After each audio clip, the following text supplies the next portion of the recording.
Taas kilay ang ilang kritiko sa pinaniniwalaang hindi patas na pagtrato ng US sa sinasabing kaalyado sa Asya na Republika ng Pilipinas.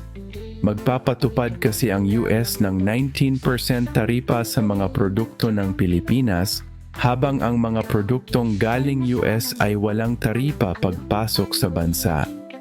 Ito ay sa kabila na gagamitin ng US ang ilang teritoryo ng Pilipinas bilang military base, kabilang ang plano para sa US-funded ammunition hub sa Subic Bay.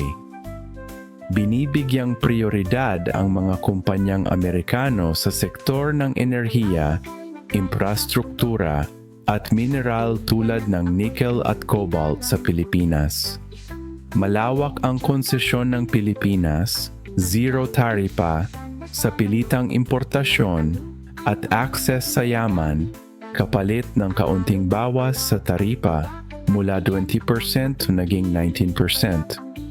May mga probisyong limitado ang kakayahan ng Pilipinas na makipagkasundo sa ibang bansa kung itinuturing ng US na mapanganib, pati ang pagbibigay ng lokal na subsidy na dapat may basbas ng US.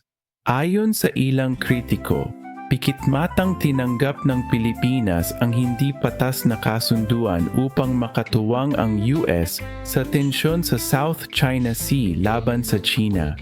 Tinawag ng ilang Filipino-American leaders at ekonomista ang kasunduan bilang kahihiyan at sa pilitang kasunduan at nanawagan ng transparency at renegosasyon.